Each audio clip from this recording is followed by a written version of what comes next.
चलो करेंगे स्टार्ट। एक बार याद दिला दोगे क्या, कल हम लोगों ने बेसिकली सारा ये सीएसआर के ऊपर डिस्कशन किया था, है ना।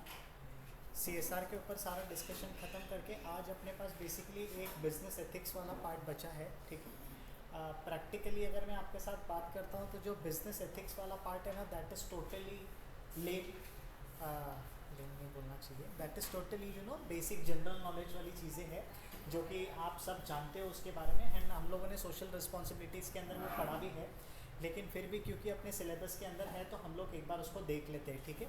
हालांकि एग्ज़ाम में इस तरीके के क्वेश्चंस के आने की एक्सपेक्टेंसी ऑलमोस्ट 0% है, लेकिन क्योंकि अपने सिलेबस में दिया हुआ है तो एक बार उसको अच्छे से रीड ज़रूर कर लेना, ठीक है। उसको रीड करने से पहले एक बार फटाफट कॉर्पोरेट सोशल रिस्पॉन्सिबिलिटी का जो एक इम्पॉर्टेंट कॉन्सेप्ट है उसका फटाफट रिवीजन कर देंगे क्या, बताओगे क्या as far as CSR is concern. CSR के अंदर हम लोगों ने कल क्या क्या चीज़ें डिस्कस किया था, सीएसआर के अंदर हम लोगों ने क्या क्या चीज़ें डिस्कस की थी, कौन सा सेक्शन है बेसिकली जो सीएसआर के बारे में बातचीत करता है, इट इज सेक्शन 135, ठीक है। Section 135 of which law, companies act 2013, ठीक है। अच्छा, सेक्शन 135 अपने को क्या बोलता है, आपको कितना परसेंटेज स्पेंड करना है, 2% स्पेंड करना है। 2% of what, average net profit. Average net profit of how many years, 3 previous years, ठीक है। ये हम लोगों ने कल डिस्कस किया था। अच्छा, ये जो 2% आपको स्पेंड करना है, ये कहाँ पे स्पेंड करना है, सीएसआर एक्टिविटीज़ के लिए स्पेंड करना है। कौन सी सीएसआर एक्टिविटीज़, वो सारी सीएसआर एक्टिविटीज़ जिसका रेफरेंस आपके शेड्यूल 7 के अंदर दिया हुआ है, राइट।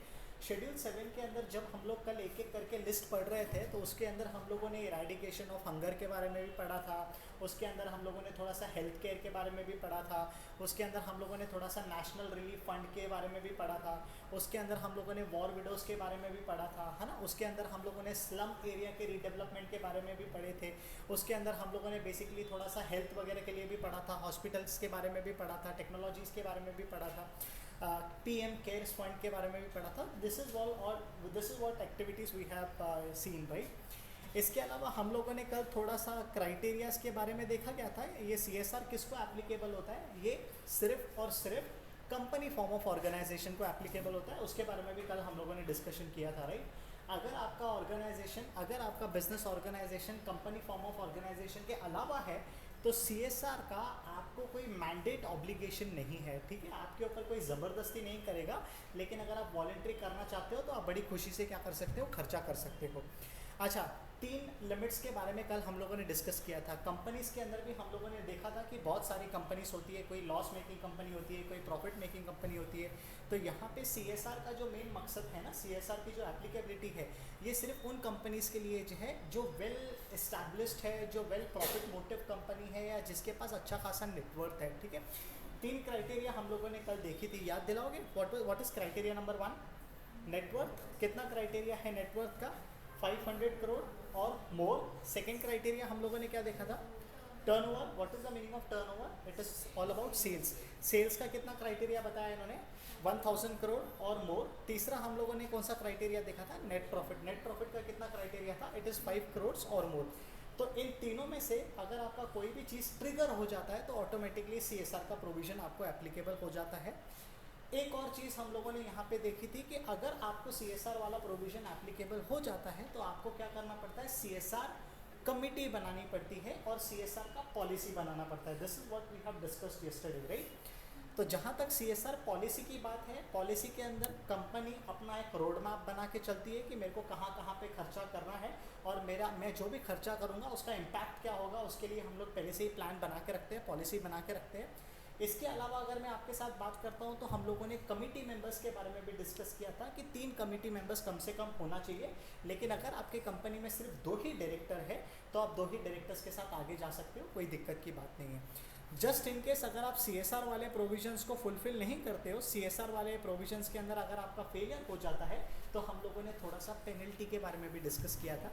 ये जो पेनल्टी है ये दोनों के ऊपर एप्लीकेबल होती है। As a company the penalty will get triggered, as a officer in default the penalty will get triggered, ठीक है। सो दोनों के लिए कितनी कितनी पेनल्टी है इसके बारे में कल हम लोगों ने ऑलरेडी डिस्कशन करके रखा है। मैंने आपको टेक्स्ट बुक में करेक्शन भी करा के रखा है।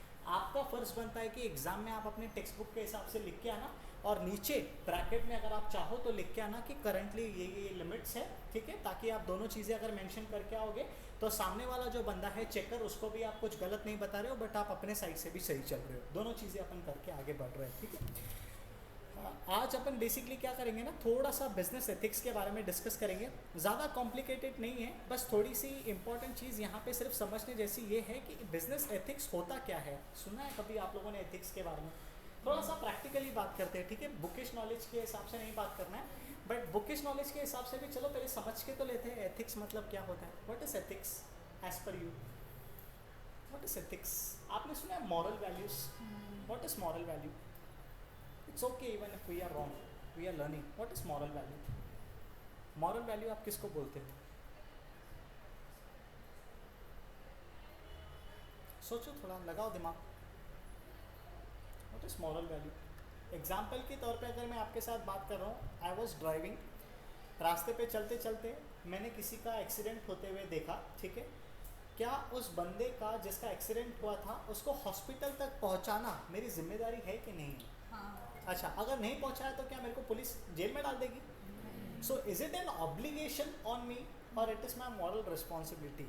सो कैन आई से आपके संस्कार जो है ना वो यहाँ पे बहुत अच्छे से प्ले होते हैं। सो एथिक्स का मतलब it is all about character. Example के तौर पे बेसिकली हम में से आज के लोग जो ज़िंदगी जी रहे हैं ना, वो इस तरीके से ज़िंदगी जी रहे हैं कि दिखावे की ज़िंदगी जी रहे हैं। आई am not talking about you, please personally मत ले लेना, I am talking about on an average people, ठीक है। सो आजकल हमारा जो मेन फोकस है ना वो कैसा है कि अगर लोग हमको देख रहे हैं तो हम अच्छा काम करेंगे, लोग अगर हमको नहीं देख रहे हैं तो हम लोग बुरा काम करेंगे। So what is ethics? अगर एक लाइन में मैं आपको समझता हूँ, जब आपको कोई नहीं देख रहा है और फिर भी आप अगर सही कदम उठा रहे हो ना, that is what a person makes a ethical person. So we are talking about character. आपको लगता है कैरेक्टर, एथिक्स जैसी चीज़ें बिजनेस के अंदर होनी चाहिए? सी, बिजनेस का फंडा बहुत क्लियर है, ठीक है।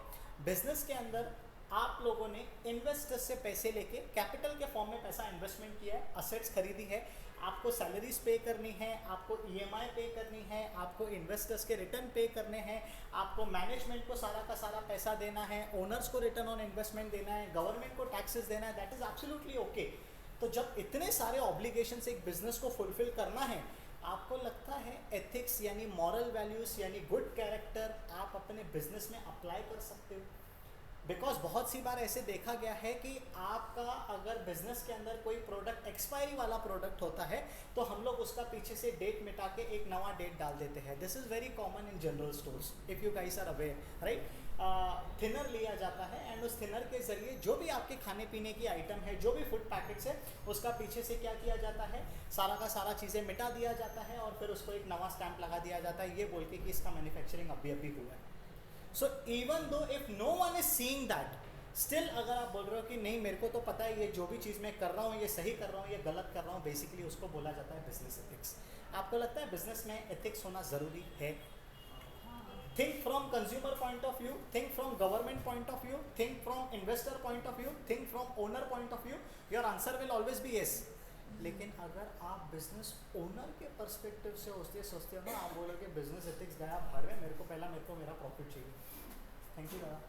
मेरे को मेरा टाइम पे प्रॉफिट नहीं मिलेगा तो फिर I will not be able to survive boss. क्या लगता है आपको बिजनेस एथिक्स होना चाहिए कि नहीं होना चाहिए? प्रैक्टिकली आजकल के टाइम पे अगर मैं आपके साथ रियलिटी में बात करता हूँ, आप सबको पता है, मेरे को भी ये चीज़ बहुत अच्छी तरीके से पता है।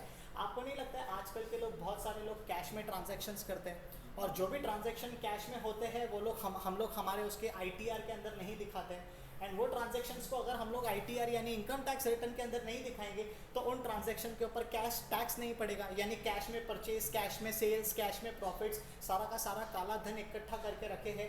प्रैक्टिकली किसी को ये चीज़ पता नहीं है, लेकिन एज अ बिजनेस ओनर मेरे को तो पता है। एंड ट्रस्ट मी, ये चीज़ हर एक को पता होता है कि what is good, what is bad, what is acceptable, what is not acceptable, what is legal, what is illegal. ये चीज़ आपको भी पता है, ये चीज़ मेरे को भी पता है। लेकिन आपको लगता है ये चीज़ें बिजनेस में हम लोग इम्प्लीमेंट कर सकते हैं कि नहीं कर सकते? अच्छा, करना चाहिए कि नहीं करना चाहिए, या करते हैं कि नहीं करते, इसके ऊपर कॉल आपको लेना है। What is your thought on this?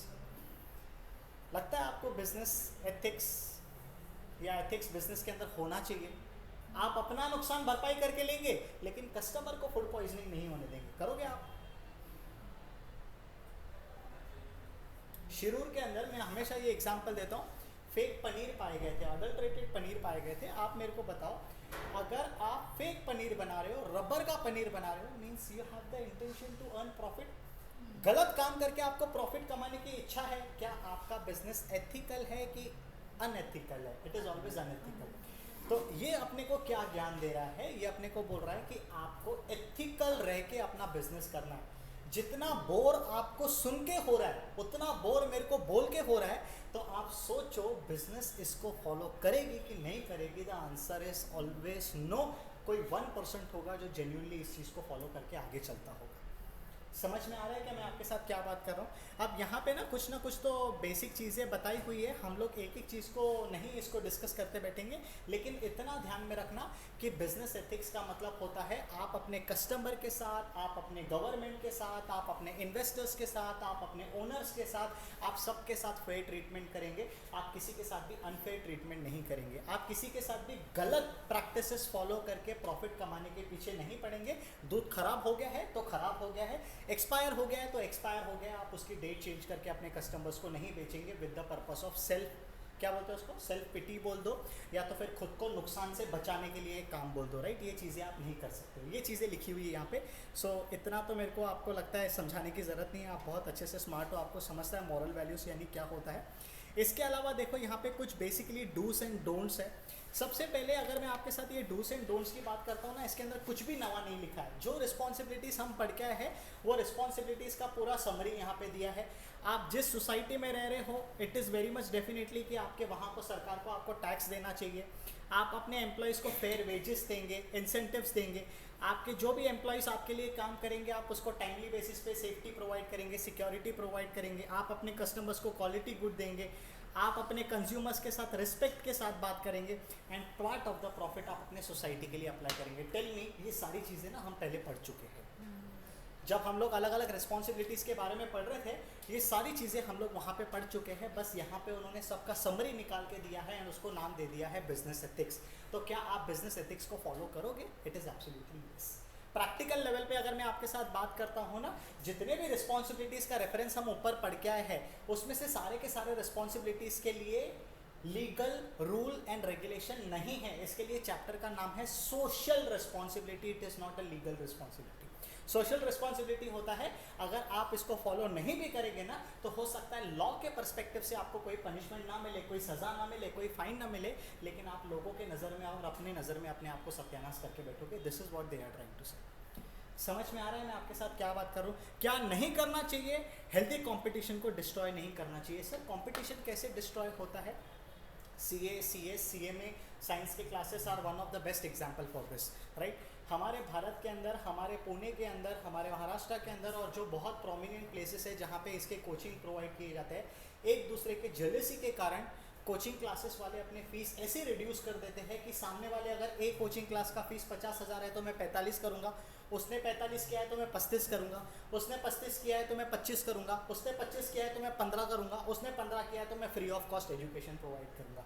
Instead of earning from all and serving all, हमारा करंट परिस्थिति ये हो गया है कि हमको मार्केट में सस्टेन रहना है, एक एक को निकालो, we should be the king of the market. इसमें हो ये रहा है कि जिसके पास सफिशिएंट पैसे हैं वो मार्केट में टिक रहा है, और जो बेचारे छोटे छोटे ट्रेडर्स हैं, जो बेचारे छोटे छोटे क्लासेस वाले हैं, उनको अपना बिजनेस बंद करके जाना पड़ रहा है। समझ में आ रहा है मैं आपके साथ क्या बात करने की कोशिश कर रहा हूँ? तो ये चीज़ें आपको नहीं करनी चाहिए। आपको अपने कस्टमर्स को चीट नहीं करना चाहिए। वेरी कॉमन, सब्जियों के टाइम पे आप लोगों ने देखा होगा जो उनका वजन काटा होता है, वजन कांटे के अंदर छोटा सा सिक्का रख देते हैं, 10 का सिक्का रखते हैं, 20 का सिक्का रखते हैं, या छोटा सा वो टोकन रख देते हैं जहाँ पे बेसिकली आपको 1 kg से थोड़ा कम 950 ग्राम्स आपको क्या मिल जाता है, टमाटोस, ओनियन जो भी है, एंड बाकी का जो 50 ग्राम का वेट है वो सिक्के का वेट का बेसिकली मेजरमेंट करके आपको सामान बेचा जाता है।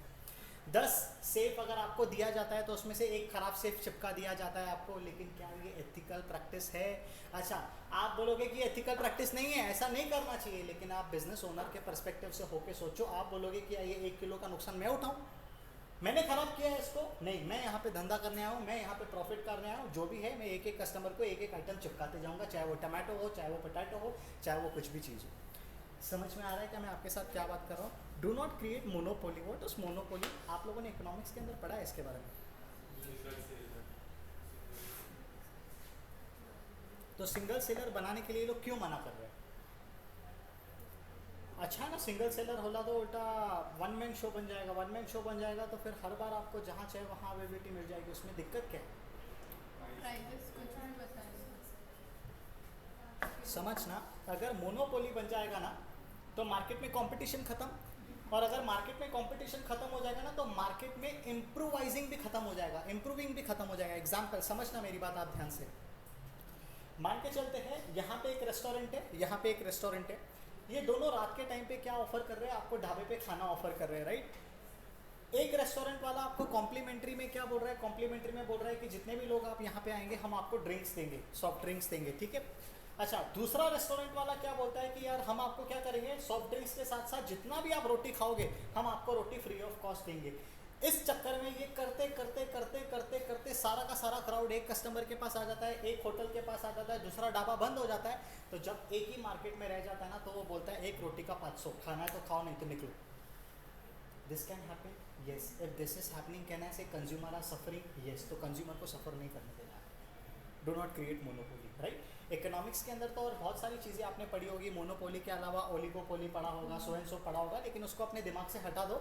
यहाँ पे मोनोपोली मना इसके लिए कर रही है क्योंकि कॉन्सेंट्रेशन ऑफ पावर एक के हाथ में हो रहा है, और एक के हाथ में अगर पावर कॉन्सेंट्रेट हो रहा है ना, पूरा का पूरा सत्यानाश होने का चांसेस ज़्यादा है, ठीक है। नेक्स्ट अगर देखेंगे तो यहाँ पे ये लोग क्या बता रहे हैं, ब्लैक मार्केटिंग करना बंद करो या होर्डिंग करना बंद करो। What is black marketing and hoarding?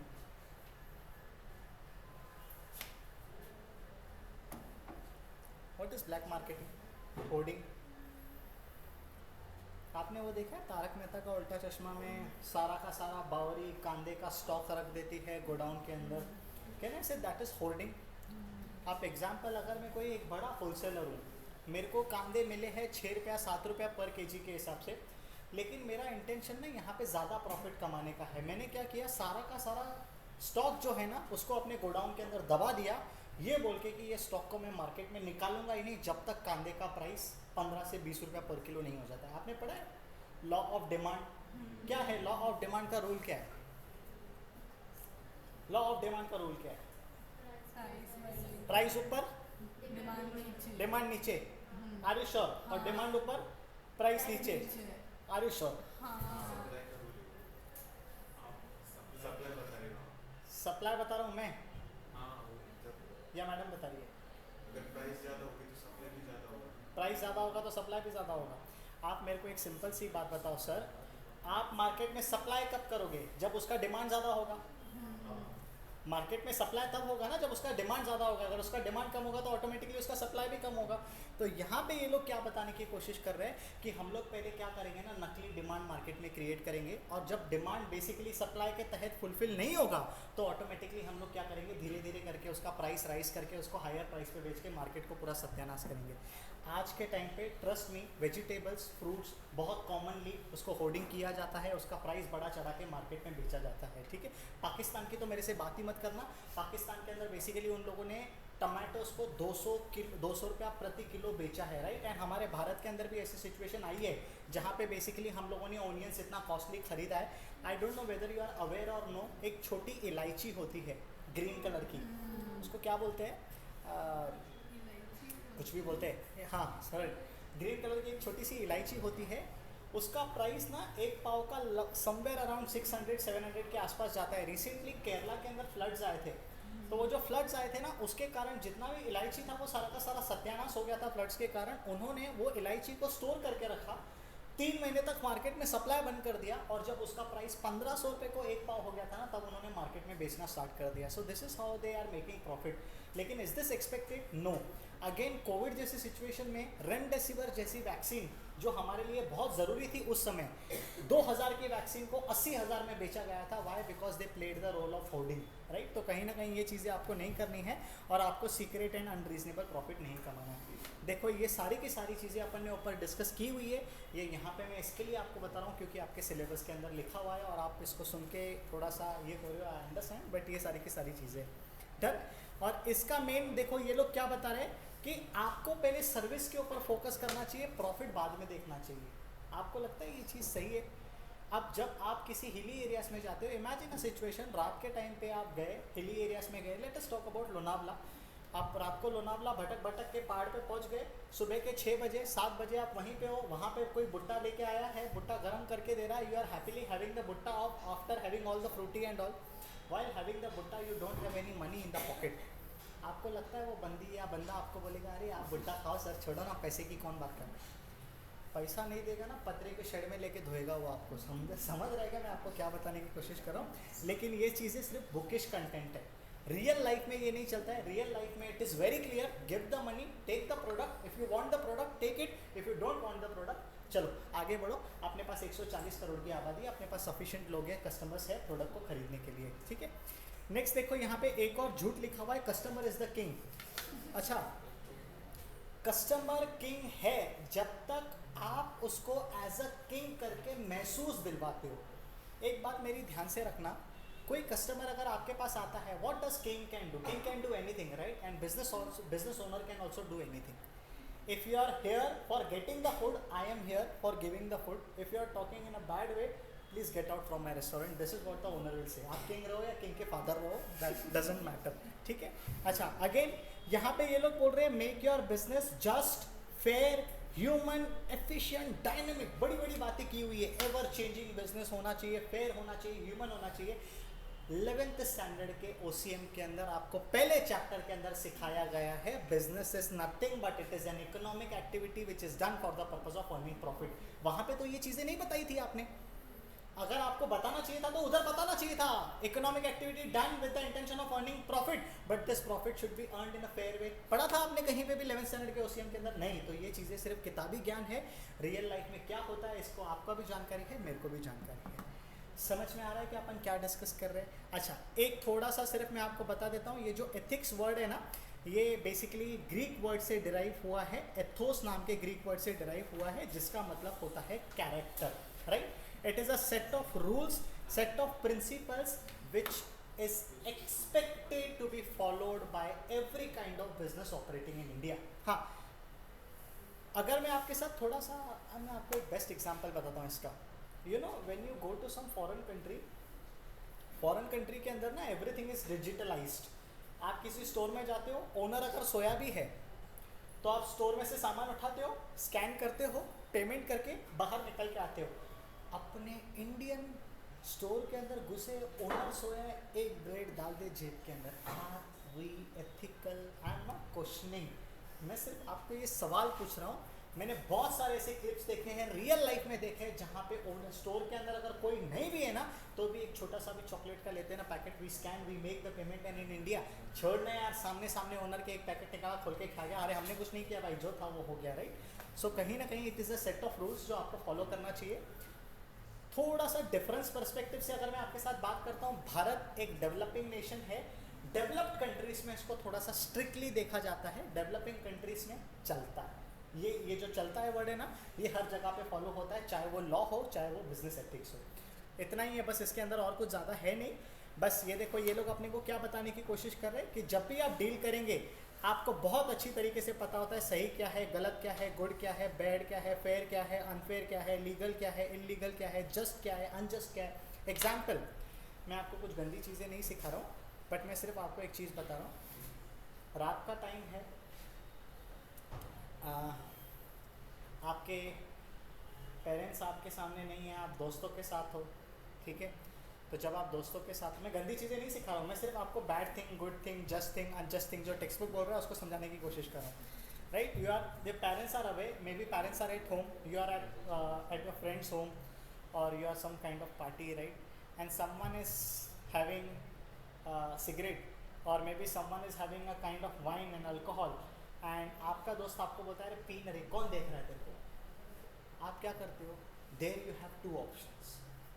You are aware कि having this is not acceptable in my family, having this is not acceptable to me, लेकिन उसके बाद भी अगर मैं इसको कंज्यूम करता हूँ फ्रेंड्स के प्रेशर में आके, ये टैगलाइन रहता है आपका, तो क्या आप एथिकल या नॉन एथिकल के कैटेगरी के अंदर आते हो? It is clear cut non ethical. जिस तरीके से आपको पता है इसको कंज्यूम करना सही नहीं है, हाँ इलीगल नहीं है, आपको किसी ने अगर पकड़ लिया तो आप उसको बोल सकते हो तेरे फादर का कुछ नहीं जा रहा है अगर मैं यहाँ पे ये काम कर रहा हूँ तो you mind your own business, I mind my own business, but कहीं ना कहीं अपने को थोड़ा सा लॉजिकली सोचना चाहिए। हमको सब पता है अच्छा क्या है बुरा क्या है। And now days I have seen some you know the people getting close together and they are saying कि अरे ये गलत है, ये नहीं करना चाहिए, then everything is done. Sorry यार, रिग्रेट हो रहा है। We know everything what is correct what is wrong, it is just कि हम लोग सही समय पे सही डिसीजन नहीं लेते। जैसे आप रिग्रेट करते हो वैसे बिजनेस रिग्रेट नहीं करता है, क्योंकि बिजनेस को प्रॉफिट मिल चुका होता है, business is happy. So there is a difference in theory, there is a difference in practical. ठीक है, चलो, any doubt till here? Business ethics के अंदर सब सॉर्टेड है। बस इसके अंदर सिर्फ ये चीज़ आपको ध्यान में रखना है, बिजनेस एथिक्स जो वर्ड है ना वो ग्रीक वर्ड से आया है, एथोस से आया है, जिसका मतलब होता है character. It is a set of rules, एक स्टैंडर्ड है जो आप अपने लिए बनाते हो। अब जैसे for example even if I went to Punjab few months ago, so काफ़ी ठंडी थी वहाँ पे, a lot of you know full chill. I don't know whether आप लोगों ने पंजाब की ठंडी कभी महसूस की है कि नहीं की है, but somewhere in January I guess, so वहाँ पे इतना खतरनाक ठंड होता है ना कि you feel कि आप हफ्ते भर नहा ही नहीं। मतलब मेरे को तो ऐसा हो रहा था because from Pune if we are there, and वहाँ के लोग तो मस्त एकदम ऐसे हल्का फुल्का कुर्ता पहन के घूम रहे थे, and I was with my shirt with my jacket and with my कंबल ऊपर, सब कुछ था, कैप वैप सब था। आप मेरे को बताओ वहाँ पे नहाना नहीं नहाना, क्या सही है क्या गलत है, ये बहुत अच्छे से पता होता है, लेकिन स्टिल जस्ट वॉशरूम में जाके 5 मिनट बैठ के बाहर आके बोलना अरे यार नहा लिया यार, पानी बहुत ठंडा था। I know what I did inside. So everyone knows what is wrong and what is right. So this is what they are trying to say. It is your standards. आपको किसी को बताने की ज़रूरत नहीं है। आप अपने नज़रों में अगर खरे हो तो डेफिनेटली और एथिकल पर्सन, अगर आप अपने नज़र में खोटे पर्सन हो तो आप बाहर वाले के नज़रों में संत भी रहेंगे ना तो भी it is useless. We need to understand. समझ में आ रहा है कि अपन ने क्या डिस्कस किया? बस इतना ही एथिक्स के अंदर, इससे ज़्यादा और कुछ नहीं है। अपन कोशिश करेंगे नेक्स्ट वाले चैप्टर, जब नेक्स्ट लेक्चर होगा तो अपन थोड़ा सा इसके केस स्टडीज़ को डिस्कस करके इसको क्लोज कर देंगे। डन? एक बार सिर्फ गो थ्रू कर लो, और कुछ बचा है क्या इस चैप्टर के अंदर, so that we can officially close this chapter. सिर्फ एक बार फटाफट फटाफट फटाफट गो थ्रू कर लो and see if anything is left. ये देखो, ये मेरे को आपके साथ ये बिल्कुल भी नहीं बात करना है। Business ethics is art science का शाला, it is simple, it's character. हाँ, कॉमर्स है क्या? कॉमर्स मतलब बाइंग एंड सेलिंग, मतलब एथिक्स की बैंड बजाना। We are done with everything, very good. बाकी अपन केस स्टडीज डिस्कस करेंगे इसके। हाँ, धन्यवाद। ऑनलाइन में है क्या कोई परेशानी?